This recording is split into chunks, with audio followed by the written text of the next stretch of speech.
toutes et à tous pour un nouvel épisode sur les batailles discrètes mais décisives qui ont marqué le cours de l'histoire dans une sélection qui est personnelle. Puisque c'est moi, simple youtubeur, qui dit pourquoi je trouve ça marquant. Aujourd'hui, nous aborderons un point intéressant, la bataille de Strasbourg, ou d'Argentoratum, en 357, un événement charnière entre l'Empire romain constantinien et l'Empire romain dans sa crise terminale et sa scission en deux parties. Nous verrons d'abord le contexte historique, comme d'habitude, qui conduit à une telle situation, puis dans une deuxième partie, la bataille proprement dite, avec pour une fois, c'est une chance, des unités identifiées dans la notice des dignités, un document précieux de l'Antiquité tardive. Nous en apprendrons aussi un peu plus sur les tactiques romaines du IVe siècle de notre ère.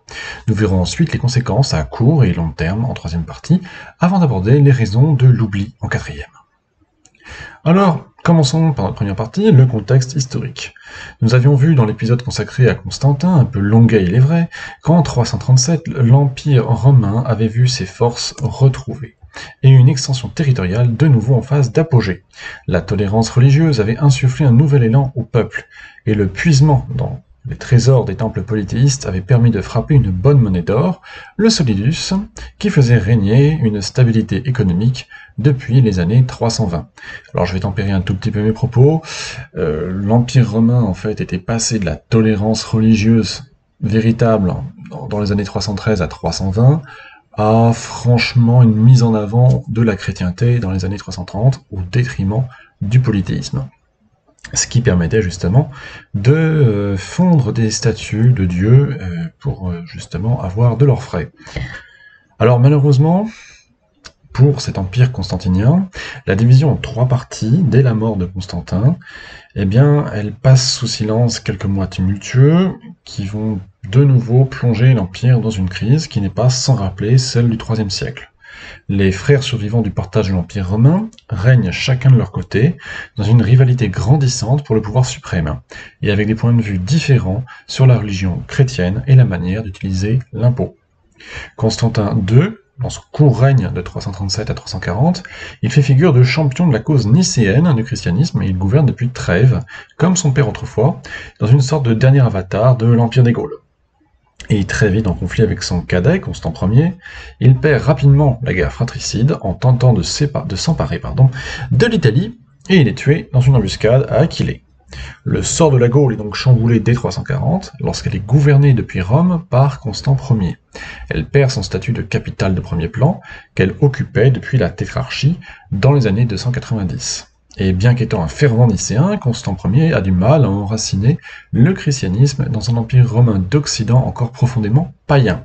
Il peut certes abriter des évêques égyptiens ou syriens chassés de leur région d'origine par les progrès de l'arianisme, ce qui explique que la future Europe de l'Ouest soit devenue progressivement nicéenne et défiante vis-à-vis du dogme professé à Constantinople. Mais ce qui caractérise le règne de Constant Ier, de 340 à 350, ou plutôt ce que les historiens en ont retenu, c'est un certain immobilisme politique et la négligence de ses légions du Rhin, voire une politique contradictoire avec son mode de vie.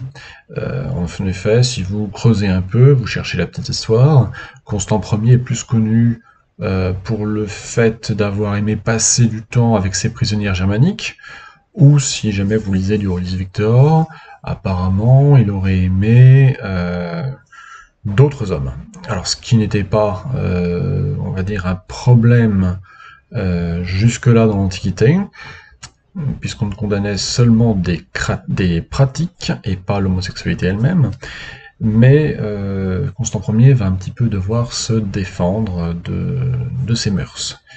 Donc vous voyez, le monde s'écroule et on pense à quoi? On pense aux mœurs de l'empereur. Un peu dommage.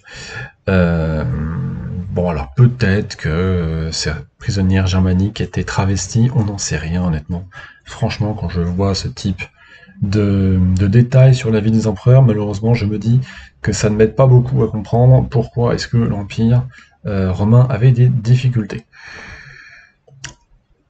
Néanmoins, on peut voir qu'à partir de cette époque, l'homosexualité est beaucoup moins vue dans le monde antique, et que ça va commencer à être les bonnes mœurs chrétiennes qui vont donner un peu le pas jusqu'à une époque plus récente où effectivement il y a eu plus de tolérance.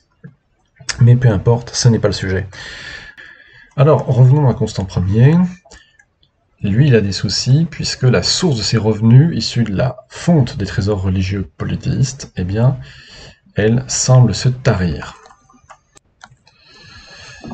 Le danger, pour Constant Ier, il vient de Magnence, qui le dépose, et qui va usurper la pourpre brièvement de 350 à 353, avant de se faire contrer par le dernier des fils de Constantin, le fameux, cruel et compétent Constance II. Et ce bref intermède de Magnence rétablit le polythéisme en Gaule, et dans les régions sous son contrôle, ce qui montre bien l'impopularité du christianisme à cette époque, et le désir d'avoir un empereur local, apte à contrer les menaces de raids germaniques en agissant plus vite. Le fait que Constance II soit seul empereur de 353 à 360, ça laisse l'Empire dans une étrange situation, qui est aussi inédite que dangereuse. D'un certain point de vue, Constance II, chrétien arien convaincu, conforte son emprise sur le monde romain, car parvenu sur le trône de Constantinople dès 337. Il règne sur la partie la plus riche du vénérable État romain. Il vient de conquérir l'Occident, égalant alors l'exploit de son père. Mais la situation n'est pas la même qu'en 324. L'Empire est profondément divisé, l'Occident étant plutôt hostile au pouvoir lointain et jugé hérétique de Constantinople. L'Empire sassanide est une menace permanente à l'Est. La guerre entre Magnence a été dévastatrice, vidant l'Empire de ses économies et de ses forces vives, en saignant les légions à blanc. Du point de vue qui nous intéresse, à savoir l'histoire de la Gaule et de l'Occident, Constance II est donc presque un empereur byzantin avant l'heure, dont l'acceptation du pouvoir s'effrite au fur et à mesure que l'on va vers l'ouest. La Gaule est une marche appauvrie de l'Empire, doublement rebelle, tant religieusement que militairement, avec des légions au fort attachement local, et qui sont composées en bonne partie de populations germaniques, acquises à la cause romaine, mais qui sont les mêmes qui seraient considérées comme barbares outre-Rhin. La tâche pour Constance II est écrasante dans un empire qui est assailli par les difficultés. Loin d'être une sinécure, son statut d'empereur lui vaut nombre d'inimitiés dans un système tétrarchique qu'il tente de réhabiliter. Constantius Gallus, son César d'Orient, convoite le titre d'Auguste et doit être neutralisé, d'autant plus qu'il est incapable de gérer convenablement la partie orientale, une famine, puis des émeutes éclatant à Antioche, alors peut-être la deuxième ou troisième ville d'Empire. Pis encore, Sylvanus, un général qui avait trahi Magnence et qui avait été promu en Gaule, le trahit à son tour, faisant de la Gaule un théâtre d'opérations permanent pour les légions fidèles à sa cause, entre les rébellions et les raids barbares qui profitent des troubles pour piller et saccager les villes et les campagnes. De ce point de vue, l'année 354 marque le début de la fin pour l'Empire romain d'Occident, qui n'est plus qu'une dépendance du centre du pouvoir à Constantinople. Dans ces désordres qui s'abattent, la confusion des rôles commence à être de mise. Un officier supérieur de Constance II, un certain Malobaude, pourra même prétendre ultérieurement au titre de roi des Francs, bien que les sources lacunaires rendent les confusions possibles entre homonymes. Toujours est-il que l'Antiquité tardive est bien là, avec cette alternative possible entre le monde romain d'un côté et ce qui ressemble déjà au monde barbare de l'autre, sans aucun jugement négatif sur ce terme. Constance II ne sait comment se dépêtrer de cette situation. Il lui reste un dernier atout, nommer son petit cousin Julien au titre de César à Milan en 355. Or, Julien est l'un des derniers rescapés du massacre de la dynastie constantinienne, orchestré par Constance II lui-même en 337. Il a fait cela afin de limiter le nombre de prétendants au pouvoir. Ce fameux Julien possède une personnalité complexe, et ses sentiments envers Constance II sont ma foi partagés, puisqu'il s'agit du commanditaire du meurtre de son père. Éduqué par Eusèbe de Nicomédie, un évêque arien influent à la fin du règne de Constantin, puis par un eunuque goth, Mardonios, Julien est formé aux deux meilleurs courants de pensée du moment, devenant à la fois un philosophe féru de culture grecque et classique, et en même temps un membre chrétien de la famille impériale, capable d'adopter le discours dans l'air du temps, tout en le désavouant secrètement. En effet, il apparaît assez vite que le jeune César entretient une foi chrétienne de façade. Il ne peut soutenir une religion dont le plus zélé défenseur, à savoir l'empereur arien Constance II, a massacré sa famille. Les drames personnels s'entrecroisent donc avec la vision de la foi pour l'Empire. Mais pour Constance II, le calcul n'est pas si mauvais de placer un César d'Occident très faiblement chrétien à la tête de la Gaule. Cela veut dire que son nouveau second s'entendra bien avec des élus locaux et des commandants régionaux. Un peu trop peut-être, mais cela fait partie des risques qu'il est prêt à prendre. Du côté des barbares, l'année 355 est toujours aussi faste, puisque la désorganisation de l'Empire, entre complot de Sylvanus et prise de fonction lointaine de Julien, permet de réaliser des percées à travers le Limès. Les Francs s'établissent en Gaule-Belgique et les Alamans sur la rive gauche du Rhin. Cologne, Trèves et Mayence sont mises à sac. La présence romaine en Gaule septentrionale se désagrège et dès cette période, où les chefs barbares se proclament rois, nous voyons que les choses vont de mal en pis pour l'Empire romain. Nous sommes bien avant le 5e siècle et le déclin de Rome, mais pourtant on pourrait considérer cet épisode comme avant-coureur de ce qui se passe par la suite. L'Empire est fragile, Francs et Alamans s'établissent jusqu'à Troyes et assiègent Autun, dans une Gaule qui n'est plus vraiment la Gaule romaine et qui n'est pas encore la Gaule mérovingienne. Seul un homme providentiel pourrait sauver l'Empire. Et justement, le jeune Julien fait ses preuves dès 356. Manquant d'argent et d'hommes, il lève une petite armée motivée autour de sa personne, sans doute moins de 10 000 hommes, et parvient à lever le siège d'Autun. Outre son charisme, il possède une excellente éducation philosophique, théorique, et est le dernier esprit grec curieux et critique dans un monde romain chrétien qui s'affronte en conflit théologique entre Nicéens et Ariens sous la férule du cruel Constance II. Avec sa modération et sa tolérance envers les païens, Julien s'attire les bonnes grâces des habitants des Gaules, qui ne sont pas encore prêts au christianisme. Mais que ferait un théoricien sans expérience militaire? Eh bien justement, il va la chercher en la personne de son questeur, Sallustios, un gallo-romain qui l'écoute avec attention et humilité sur l'art de la manœuvre, du maniement des armes et du déplacement des troupes. Moins d'un an après sa prise de fonction, le jeune César est déjà un stratège accompli qui a su s'entourer d'un état-major compétent, ce qui fait la différence. Julien renforce son armée avec le déserteur romain, les Francs, qui peuvent se rallier à sa cause, et il aide Ursis, le supérieur Damien Marcellin, alors en service en Gaule, ce qui explique pourquoi les faits nous sont parvenus, à dégager Reims. L'année 356 est ensuite faite de campagne en Alsace et en Moselle, où le César Julien se défend contre plusieurs attaques des Alamans, mais ces affrontements de faible ampleur sont mal documentés. Une action conjointe avec Constance II, qui intervient en Rétie plus au sud, permet de rétablir les frontières de l'Empire romain au niveau de la Suisse actuelle et du Tyrol. Mais tout reste encore à faire pour protéger la Gaule. L'année 357 commence avec un Constance II sûr de lui, qui célèbre son triomphe à Rome, multiplie les édits contre les prêtres polythéistes et les idoles, avant de gagner Sirmium, une capitale tétrarchique à mi-chemin entre Rome et Constantinople. Comme beaucoup de futurs empereurs byzantins, il essaie, via un concile religieux, d'unifier Ariens et Nicéens, mais aboutit à la création d'un troisième courant, l'anoméisme, qui se perd dans des abstractions théologiques sur la nature divine. Et ne comptez pas sur moi pour développer plus ce qu'est l'anoméisme, j'en suis totalement incapable. La division des fidèles règne plus que jamais dans cet empire constantinien en décomposition. Constance II donne le commandement militaire suprême à Julien pour mener des expéditions en Occident et il lui confie théoriquement les troupes de Barbassio, qui est un maître d'infanterie, ce qui porte le total des troupes romaines à 25 000 hommes seulement, un nombre assez faible pour l'étendue du théâtre des opérations.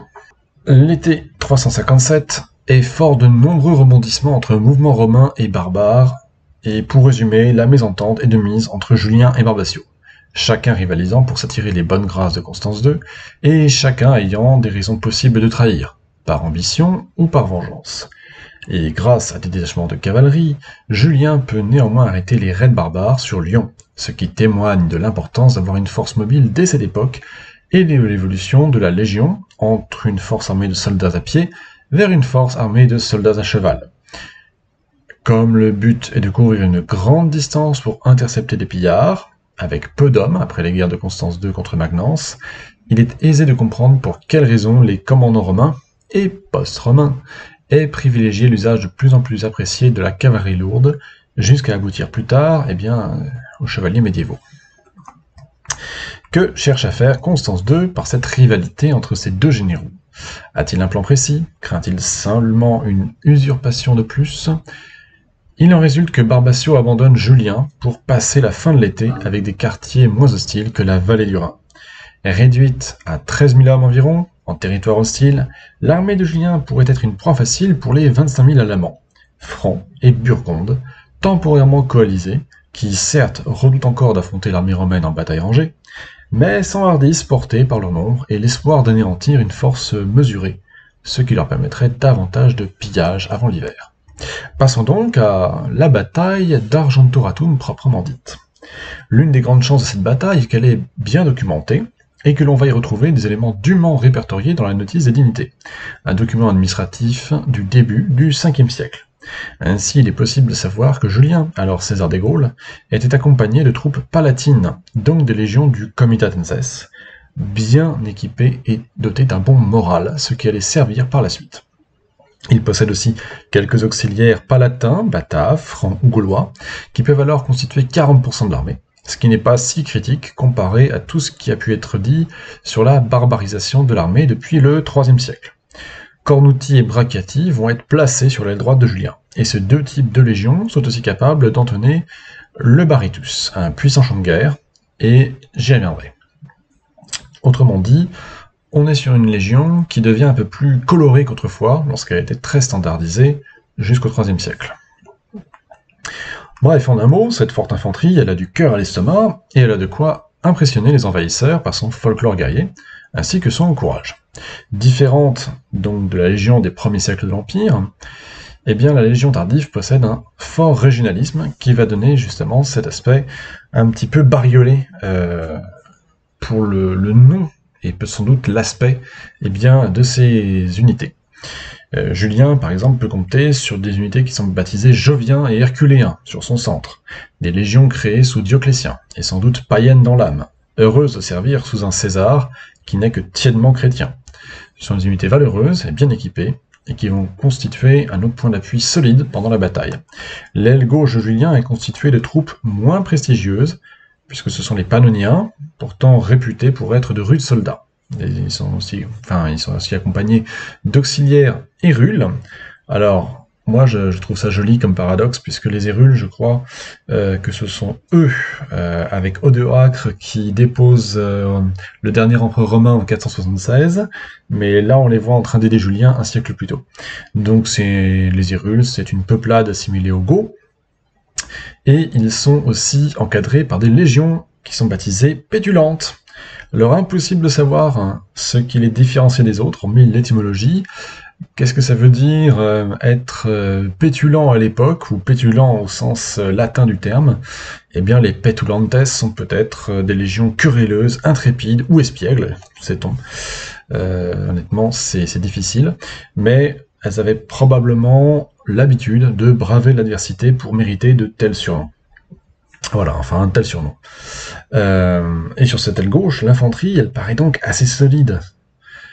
Ce qui mérite d'être souligné, car souvent dans les batailles antiques, l'aile gauche est la source de toutes les débâcles, car on y concentre des troupes fourre-tout ou alors de médiocre qualité. En ne versant pas dans ce défaut, Julien fait preuve de discernement.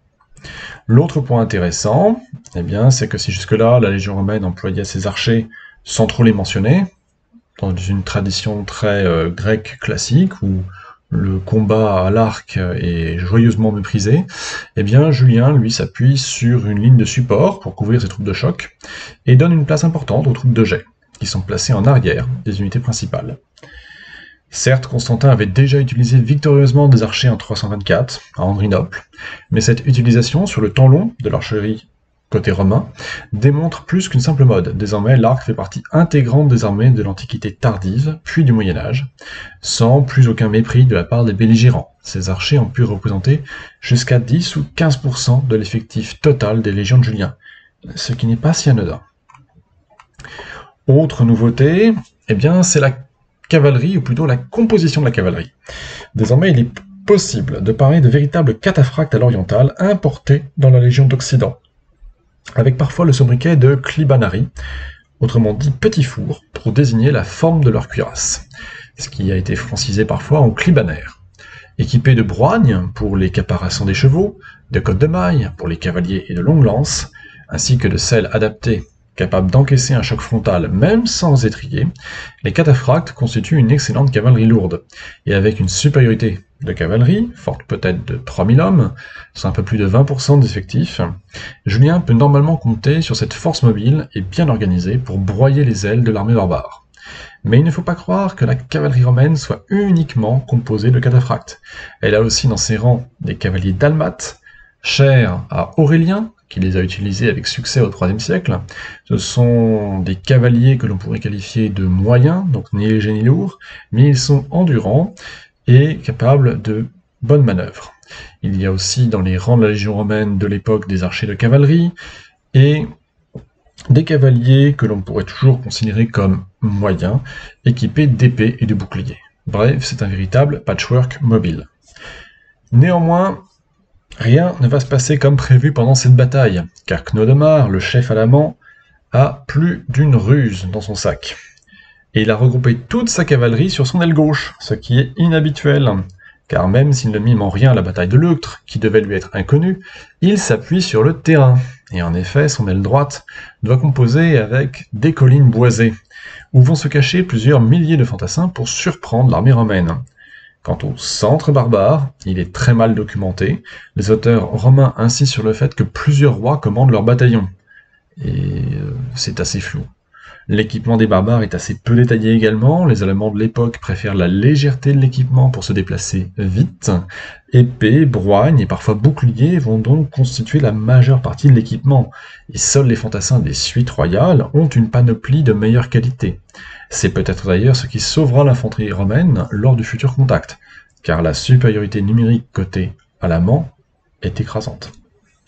Parlons un peu justement, puisque je parle de supériorité numérique, j'aime bien tout de suite relativiser ce que je dis, parce que, bon, comme dans toutes les batailles, on a toujours l'impression que Rome est en infériorité contre ses ennemis, et peut-être que les barbares n'étaient peut-être pas si nombreux que ça. Alors, tout dépend de l'hypothèse que l'on fait. Suivant les auteurs, vous avez entre 15 000 et 40 000 alamans. Donc le rapport de force est soit de 1 contre 1, soit de presque 1 contre 3. En faveur, bien sûr, des Allemands. Ou en défaveur des Romains, puisque j'ai dit 1 contre 3. Alors plusieurs historiens modernes ont planché sur le sujet à partir des écrits d'Ammien Marcellin, et ils ont analysé, ils ont comparé avec ce qui se faisait à l'époque, par rapport à ces fameux roitelets barbares, qui peuvent commander des bandes de pillards qui font 800 à 1600 hommes environ. Et suivant ce que l'on retient comme taille des bandes de pillards, qui sont fédérées autour de ces roitelets, eh bien on peut arriver autour de 30 000 fantassins en hypothèse haute. C'est pour cette raison que de mon côté, j'ai plutôt tendance à retenir la moyenne de la fourchette avec une armée alamane autour de 25 000 hommes, cavaliers compris, ce qui est vraiment le scénario médian entre les hypothèses pessimistes d'un John Drinkwater et maximalistes d'Ammien Marcellin. Vous voyez que plus le temps a avancé, plus on a relativisé l'importance de l'armée barbare qui est en face de celle de Julien. Après, les deux armées vont s'affronter suivant un schéma assez classique, puisque les deux ailes vont se rencontrer, et le centre aussi va impacter l'autre centre, d'une manière à peu près simultanée, du moins on peut le supposer. Là où les choses vont évoluer par rapport à l'Antiquité classique, c'est la place que vont occuper les commandants. Cnodemar passe au centre, et charge apparemment à pied, comme tout chef souhaitant galvaniser ses troupes, dans l'usage germanique, qui consiste à utiliser le cheval plus comme un moyen de transport que comme un moyen de combat, ce qui n'interdit pas non plus pour les Germains le combat à cheval.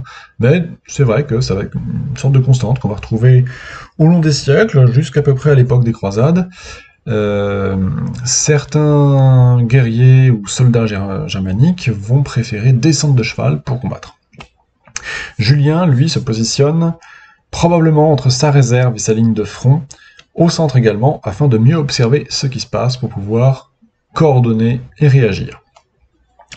Autre particularité enfin testée dans l'armée romaine, je vous avais dit que j'y viendrais, c'est le baritus.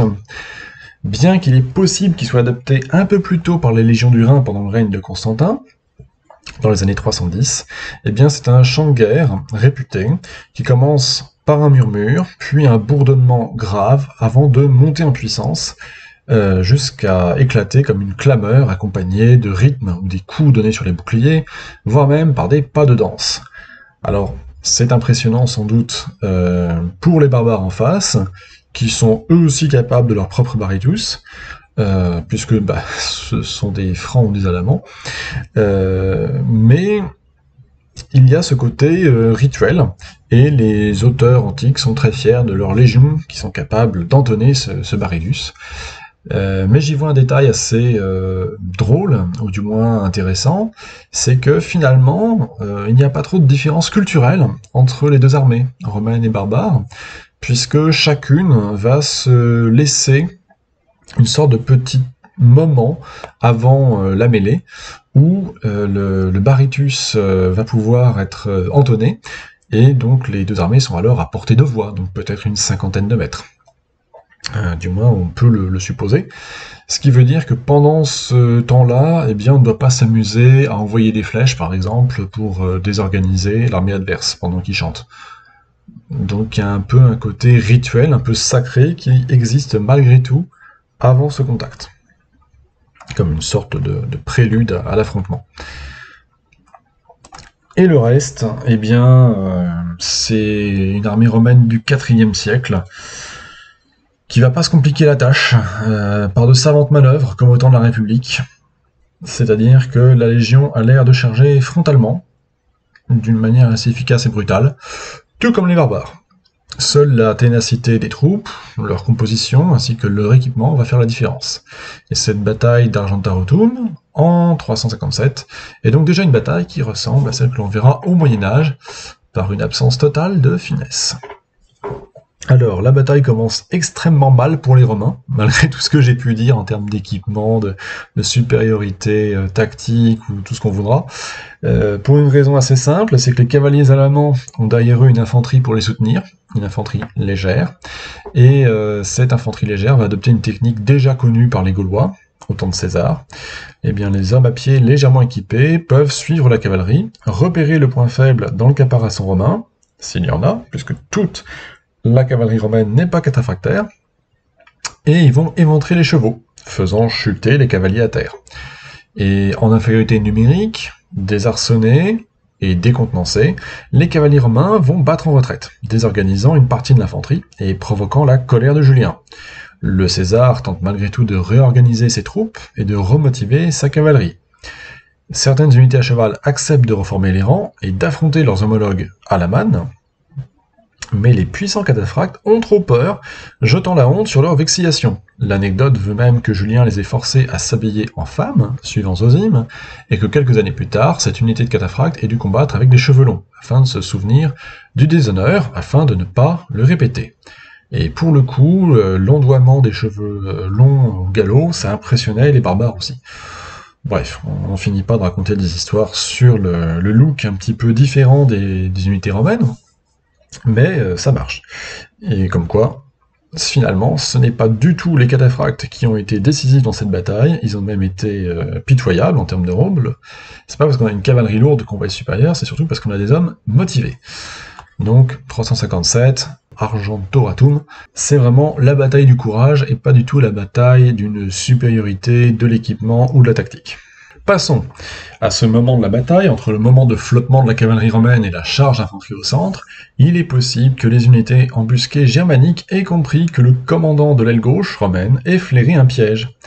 Les Germains vont donc charger de leur ils vont sortir de leur cachette et charger l'aile gauche romaine, mais Sévère, qui en est son commandant, il va soutenir leur assaut avec des légions palatines auxiliaires et des archers.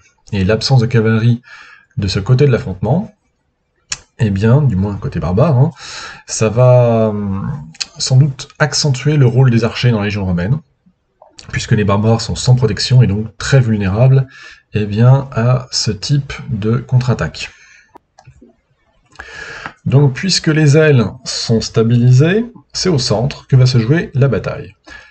Non seulement parce que Cnodomar y est, et parce que la ligne romaine est particulièrement étirée pour compenser sa faiblesse numérique, mais aussi parce que si jamais le centre craque, en général, c'est fini. Il y a une question que je me suis posée, C'était est-ce que les mouvements de manipule existaient encore pour effectuer une rotation des soldats entre les premières lignes et les secondes lignes. Et il semblerait que non, pour plusieurs raisons, car la légion romaine de cette époque est véritablement organisée en phalanges tardives, avec murs de boucliers hérissés de lances sur 3 rangs environ, celles-ci se glissant dans les interstices laissés entre les boucliers ovales. Et il semblerait que les porteurs de lances n'aient pas été aussi mobiles que les porteurs de glaives d'autrefois, la Légion préférant une plus grande densité de ses légionnaires pour un effort collectif plutôt qu'une somme d'actes individuels. Cette organisation en phalange permet aux phalanstères romains de repousser vague après vague d'assaut des Alamans sans perdre beaucoup d'hommes, en hérissant une forêt de lances autour d'eux. Il est possible aussi de supposer que sur le flanc droit, à l'instant exposé, les rudes vétérans du Comitatus de Julien aient réussi à mieux repousser la cavalerie barbare grâce à ces lances, supportées par des archers. Il faut aussi imaginer, au milieu de ces affrontements de corps à corps, divers jets de projectiles, que ce soit des jets de hache, de plumbata ou de javelots. Mais étrangement, il faut être prudent avec ces détails, car suivant d'autres historiens, les francisques et les angons barbares n'apparaissent qu'au 5e siècle. Ils devraient donc être théoriquement absents au 4e siècle, mais ce n'est pas impossible que ces nouvelles armes de gemmes barbares aient été présentes à Argentoratum en 357, avant de se généraliser par la suite. Apparemment, la situation aurait pu devenir désastreuse lorsqu'un détachement barbare de guerriers en armure réussit à percer les rangs de la légion organisée en phalange tardive, non sans perte. Normalement, une armée antique coupée en deux ne garde pas son calme et se débande, mais le stoïcisme de Julien fait la différence avec la réserve qu'il avait conservée. Que les légions encerclées aient reculé jusqu'à la réserve de troupes, ou que les corps d'élite, constitués de primani, aient repoussé l'attaque et se soient substitués aux troupes tombées, le résultat fut le même. La première ligne romaine fut reconstituée dans l'ordre. La suite fut assez logique. Ce qui avait été provoqué, c'était un déploiement de troupes similaire à la disposition carthaginoise, à la bataille de Cannes, bien que cette disposition fût totalement involontaire, puisque les ailes gauche et droite romaines reprenaient progressivement l'avantage, tandis que le centre, qui était fléchi, il avait tenu bon, donnant à l'armée romaine une forme de croissant, orientée, la concavité orientée non pas vers les barbares, mais pour accepter en fait la forme de l'armée barbare. Et donc ça n'avait pas tardé à encercler progressivement l'armée de Cnodomar et puis concentrer un peu les coups portés contre les barbares qui résistaient. Alors le piège, il ne pouvait pas se refermer complètement en raison de l'infériorité numérique des Romains, et les Alamans, ils purent s'échapper. Mais ils purent aussi être poursuivis par la cavalerie romaine, et dans la panique, certains se noyèrent en tentant de franchir le Rhin. Voilà, donc vous voyez, c'est encore une fois la phase de poursuite qui va causer la plupart des pertes. Le bilan, il est difficile à établir de manière précise, mais on peut s'accorder sur environ 8000 morts côté barbare, et peut-être 2000 côté romain. Assez en tout cas pour provoquer un sentiment de défaite dans les troupes de Cnodomar et de victoire pour Julien et ses légions. Et l'objectif, il était accompli. Les Romains avaient pu massacrer un grand nombre de bandes organisées qui razziaient autrefois la Gaule, et ils allaient pouvoir sécuriser de nouveau la Germanie. Et l'histoire, naturellement, ne s'arrête pas là. Alors, quelles furent les conséquences, à court et long terme, de cette bataille d'Argentoratum? Alors, au-delà de l'histoire militaire pure, 357, ça allait marquer discrètement un mouvement de bascule assez bref dans l'histoire romaine. Le triomphe de Julien allait consolider la dynastie constantinienne, tout en posant un vrai problème à Constance II. Car dès l'automne 357, Julien est victorieux par les armes, mais il impose aussi aux Alamans, Francs et autres barbares, des traités qui seront respectés, au moins jusqu'en 363. Législateur judicieux, militaire accompli, second d'un empire à la jeunesse insolente, Julien se pose malgré lui en rival, d'autant plus que son paganisme caché convient bien de la Bretagne à l'Italie, à l'empire d'Occident qu'il dirige. Puis encore, pour la gloire de Constance II, Julien est un administrateur clément et compétent, dont la frugalité dans l'exercice du pouvoir est vantée. La population s'acquitte convenablement d'un impôt réduit, les bagaudes cessent, et donc finalement la Gaule des années 357 à 363 retrouve à la fois la paix intérieure et extérieure, ainsi qu'une relative prospérité qui vient panser les plaies de plusieurs années de pillage et de désordre. Constance II se sait peu appréciée, car trop sanguinaire, et doit en plus faire face à une reprise de la guerre contre la Perse et le grand roi Chapour II, Son règne ressemble donc de plus en plus à un calvaire, lorsqu'il doit sans relâche porter la défense de l'Empire sur ses différentes frontières. Victorieux contre les barbares sur le Danube, Constance II fit ensuite s'occuper de l'interminable conflit oriental, sans tirer gloire aucune de ses succès. La rivalité éclate au grand jour lorsque Constance II demande à Julien des renforts venus d'Occident en 359, afin de pallier le manque d'effectifs des légions orientales, mises à mal par la reprise de la guerre perse. Mais les légions du Rhin, trop heureuses d'avoir un bon César local et de goûter à la paix retrouvée après de dures campagnes, n'ont aucune envie de se battre pour une terre lointaine pour l'empereur de Constantinople. Elles se mutinent et proclament Julien empereur au début de l'année 360. Une autre raison de cette révolte est aussi que désormais, le danger vient des Pictes et des Scots en Bretagne, et que toute ponction sur les légions de l'Empire romain d'Occident affaiblirait encore ces garnisons éprouvées, menaçant de nouveau la stabilité et l'économie des régions frontalières. Cela prouve aussi l'attachement des légions d'Occident aux régions qu'elles défendent. Julien est alors dans une position délicate. D'un côté, il tente de rassurer son cousin Constance II, en lui affirmant par écrit qu'il ne souhaite nullement la guerre, et qu'il assume le pouvoir de peur qu'un prétendant moins bien intentionné le fasse. Mais Constance II est un empereur méfiant, qui ne partage pas l'autorité absolue de l'Augustin. D'autant plus que la Bretagne, l'Hispanie et bientôt l'Italie semblent se rallier à la cause de Julien. Constance II décide donc de marcher contre son cousin en 361, sûr de sa force. Mais étrangement, il est frappé par la maladie et meurt soudainement, terrassé par la fièvre, se résolvant à nommer sur son lit de mort Julien pour successeur, ce qui réunit temporairement l'Empire romain et évite une guerre civile qui aurait été désastreuse. Cet étrange retournement de fortune favorise subitement Julien, qui, d'usurpateur, devient empereur auguste légitime. Avec son avènement, un vent nouveau va souffler sur l'Empire, ou plutôt un dernier soupir de l'Antiquité classique, car la population semble relativement apathique, certaine que la chute de l'Empire serait imminente entre pression militaire sur tous les fronts, appauvrissement et déchirement religieux entre chrétiens. À contre-pied de la marche de l'histoire, Julien ose désormais afficher son paganisme, ce qui lui vaudra le surnom d'apostat, et il promeut quelques lois qui limiteront les carrières des chrétiens. Mais d'une nature tolérante, il va s'appuyer sur les chrétiens nicéens pour mieux contrer les chrétiens ariens de Constance II, ce qui explique a posteriori, bien après le concile de Nicée en 324, la victoire des Nicéens. L'Empire des années 360 garde donc des traces d'arianisme, mais il devient véritablement tolérant entre polythéistes et chrétiens de l'autre. En revanche, puisque l'Empire n'est plus arien, il se crée un fossé avec les Goths, qui en revanche demeurent ariens sur le Danube, et ce fossé religieux sera source de conflits pendant encore 4 siècles et demi.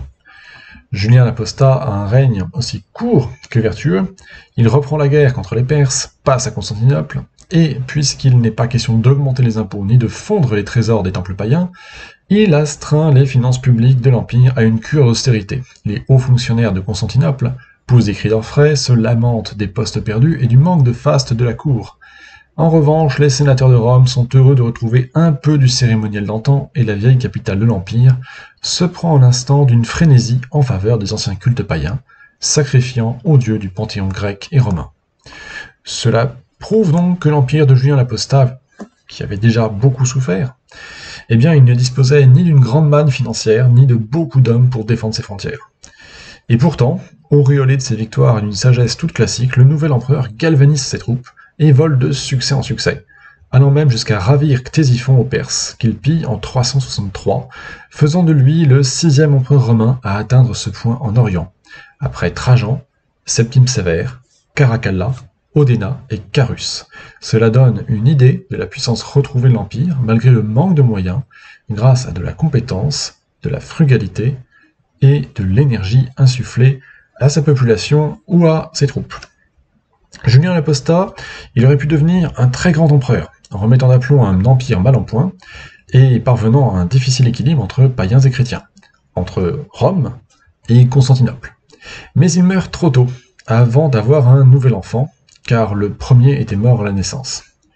Donc, avec la mort de Julien, s'éteint complètement la dynastie constantinienne. Et la version la plus crédible de la mort de Julien, ce serait qu'il ait reçu un javelot perse, alors qu'il avait oublié de mettre sa cuirasse, pendant qu'il coordonner ses troupes au cours d'une attaque surprise. C'est vraiment bête de finir ainsi, parce que avec une cuirasse, eh bien, il aurait sans doute régné un peu plus longtemps, mais c'est ainsi.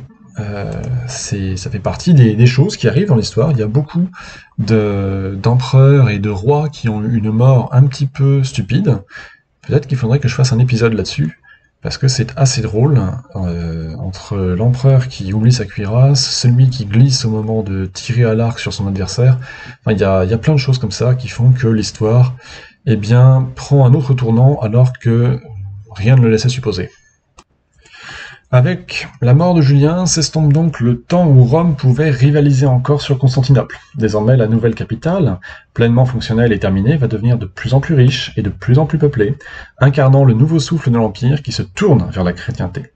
L'Occident ne sera bientôt plus qu'un glacis mal évangélisé pour protéger l'Italie, la seule province suffisamment christianisée avec l'Afrique, vivant encore partiellement dans l'hérésie donatiste.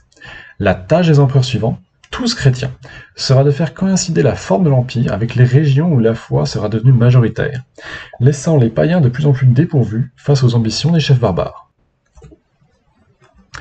Bien que d'autres historiens annoncent la bataille d'Andrinople de 378 comme le véritable révélateur de la faiblesse de l'Empire et le début de son déclin, c'est en réalité la mort de Julien l'Apostat en 363 qu'il faut retenir.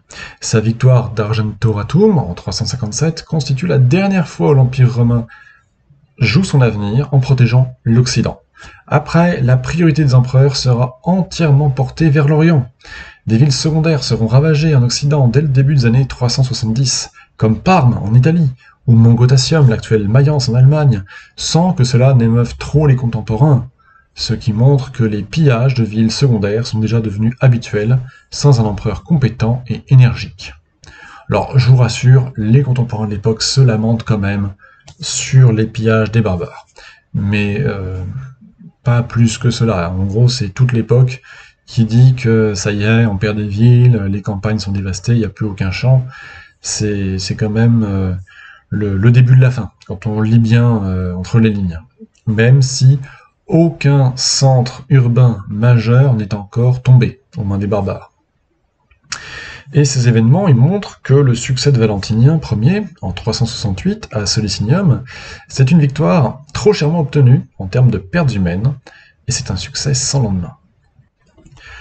L'économie romaine du IVe siècle, à partir de ce moment, c'est donc une éternelle convalescente qui va vivre des cycles de reconstruction rapide et donc de croissance entre chaque cycle d'instabilité et de destruction. Pris dans la tourmente de la fin du IVe siècle, l'Empire romain n'a même pas le temps de regretter Julien l'Apostat.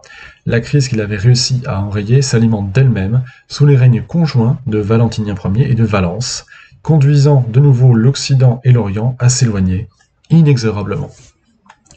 Mais alors pourquoi faire d'Argentoratum en 357 une bataille décisive si elle n'a été qu'une ponctuation dans la chute annoncée de l'Empire d'Occident?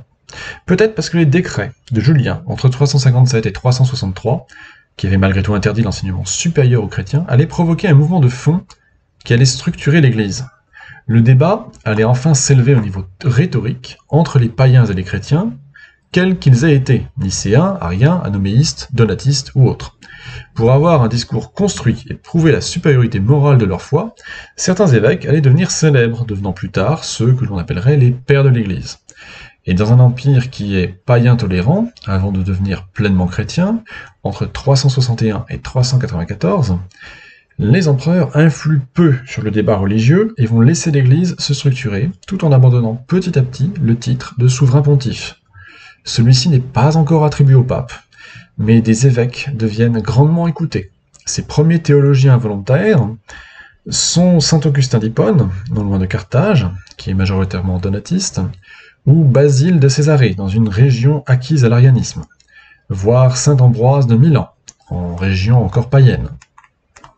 Nous pourrions rajouter Grégoire de Nazianze, qui siège à Constantinople, ou le plus controversé Athanase d'Alexandrie, qui a passé sa vie entre exil et retour en grâce auprès de ses fidèles d'Égypte. Cela allait aboutir au premier grand concile de Constantinople en 382, qui, même s'il ne convoquait pas d'évêques occidentaux, allait unifier le dogme chrétien autour des Nicéens et confirmer la divinité du Saint-Esprit, ce qui n'était pas encore tout à fait acquis à Nicée en 324. Donc vous voyez, le fameux credo au nom du Père, du Fils, du Saint-Esprit, ça date de cette époque, pas avant.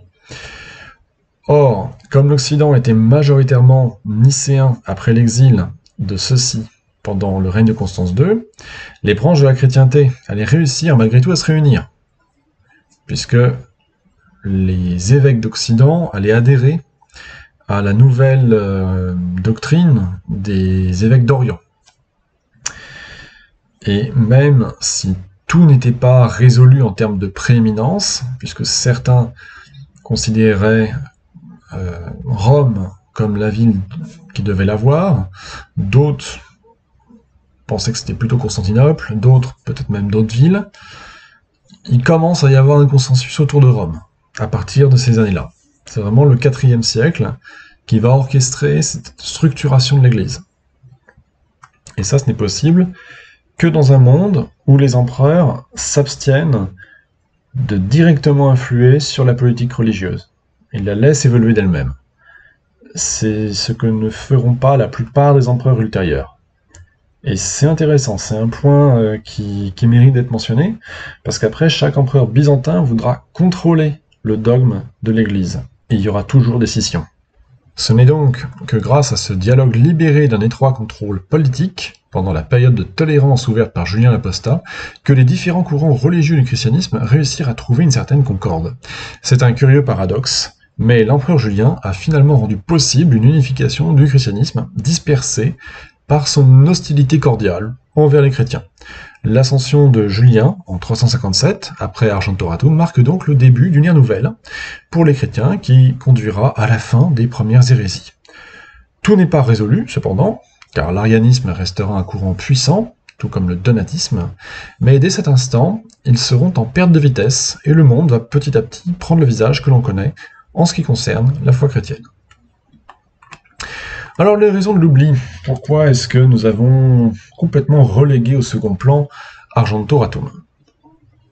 Alors, c'est vrai, c'est une brillante et difficile victoire en 357, et on peut citer deux raisons majeures pour lesquelles ce succès de Julien a été oublié. Bon, la première, c'est que les auteurs et les érudits du IVe siècle, et des siècles ultérieurs, ils furent presque tous chrétiens. Leur sympathie n'allèrent donc pas vers un empereur qui avait cherché à détricoter la foi chrétienne, en annulant certaines mesures du concile de Constantinople de 360, par un édit de tolérance religieuse qui réaffirmait le rôle des païens. Ce concile de Constantinople, qui était lui, du moins un concile encore antérieur, qui était l'œuvre de Constance II, il cherchait un équilibre entre ariens et nicéens via la profession de l'anoméisme, donc une nouvelle doctrine éphémère du christianisme en plein essor. Et bien que ce concile de Constantinople ait été refusé par beaucoup d'évêques, Constance II voulait arrêter les dissensions entre chrétiens, au contraire de Julien, qui lui souhaitait les exacerber pour les affaiblir, avec l'effet contraire qui en résulta, comme nous venons de l'évoquer.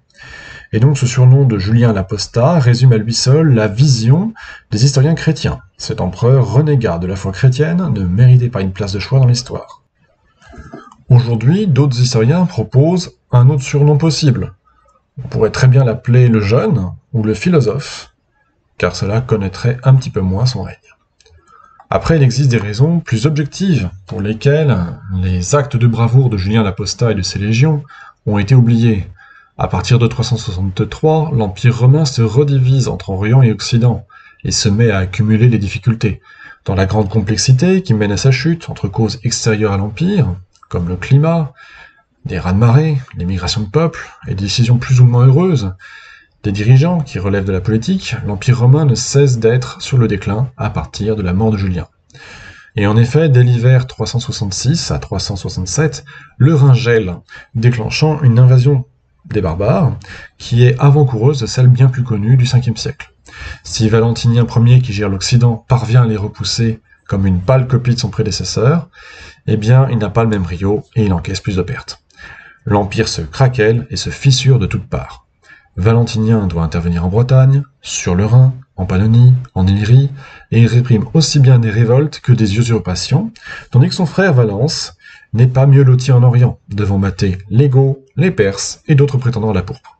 Pourtant l'Empire semble se maintenir jusqu'en 378, avec l'arrivée des Huns et la victoire des Goths à Henrinople, qui sera un coup fatal pour l'Empire. Cette date sera plus retenue par les historiens modernes comme une date importante, puisqu'elle conduit au premier sac de Rome par Alaric en 410 et à la chute finale en 476. Mais il s'agit d'un raccourci assez fort qui fait porter la responsabilité de la chute de Rome sur les barbares eux-mêmes. En réalité, l'Empire aurait pu être sauvé de multiples manières et à de nombreuses reprises. Déjà par Silicone, un barbare acquis à la cause romaine mais haï par les notables purement romains, au début des années 400, ou par Aetius, s'il s'était mieux entendu avec Valentinien III, au début des années 450, voire même par l'expédition ratée de Basiliscus en 468, lorsque l'Empire d'Orient tente de sauver celui d'Occident.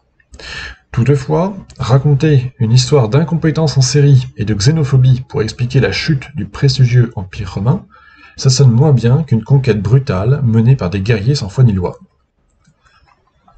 C'est cette accumulation d'événements et de points de vue qui feront que les actes de Julien l'Apostat seront progressivement oubliés, hormis d'une poignée de spécialistes ou d'amateurs. Pourtant, il est le dernier des grands empereurs romains, le dernier à ne pas être chrétien.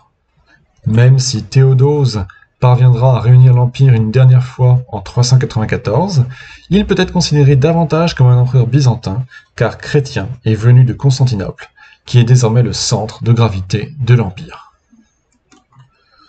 Que dire en conclusion? Que retenir de cette bataille d'Argentoratum ou de Strasbourg en 357? D'un point de vue militaire strict, nous avons vu qu'il s'agissait d'un remake involontaire de la bataille de Cannes, avec quelques éléments d'emprunt à Zama, sans les éléphants, mais avec la rupture des lignes. La stratégie romaine évolue peu, mais elle s'est hellénisée, la Légion devenant une phalange tardive, ce qui peut clôturer les débats phalanges contre Légion. La Légion du milieu du IVe siècle est au sommet de son efficacité pour se déployer aux quatre coins de l'Empire avec autant de réussite contre autant d'ennemis, qu'ils soient barbares ou perses.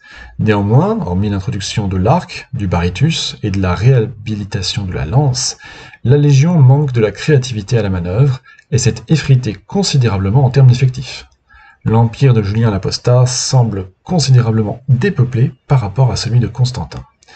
Dépeuplé, mais plus tolérant entre chrétiens et païens, car l'Empire était passé un peu vite d'une répression des chrétiens jusqu'en 311 à un empire qui interdisait les cultes polythéistes à partir des années 330. Le retour d'un empereur païen, à partir de 357 et jusqu'en 363, va instaurer un équilibre. L'Empire romain doit se réinventer sans se renier. Et en trouvant ce deuxième souffle, il aboutit à une version à peu près stable de lui-même qui durera jusqu'en 395, lorsque le christianisme redeviendra prépondérant avec Théodose. Mais sans écraser le paganisme, puisque celui-ci subsistera jusqu'au VIe siècle. Ce que montre Argentoratum en 357, c'est plutôt la faiblesse de l'Empire romain d'Occident, qui après une succession difficile entre les fils de Constantin, des usurpations, des guerres civiles entre Constance II et Magnence, est en fait à bout de force. Cette victoire, c'est son chant du cygne.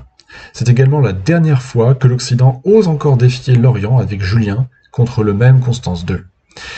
Et si ce dernier n'était pas tombé malade, Julien ne serait sans doute pas devenu empereur unique si facilement. Après cette date, l'Occident commence à dépendre de l'Orient, sans que cela soit criant jusqu'au début du Ve siècle. Si une certaine équité se maintient encore jusqu'en 375, la défaite d'Andrinople coupera en deux l'Empire en 378, faisant de l'Illyrie et de la Thrace une zone de non-droit aux mains des Goths, dont Alaric deviendra progressivement le maître jusqu'aux années 410. En perdant la majeure partie de l'Illyrie et la communication terrestre avec Constantinople, l'Empire d'Occident manquera d'un précieux territoire de recrutement et d'un lien solide avec des régions riches et stables, misant entièrement sur la flotte pour se ravitailler. Avec des empereurs enfants et de nombreux prétendants à la pourpre dès 375, avec la mort de Valentinien, l'Empire d'Occident commence à perdre du terrain autant que de la superbe. Argentoratum était donc son dernier acte d'éclat avant les années de déclin. Et rien que pour ça, cette bataille méritait pleinement sa place sur la liste des batailles discrètes mais décisives. J'espère que vous avez apprécié cet épisode, et je vous dis à bientôt.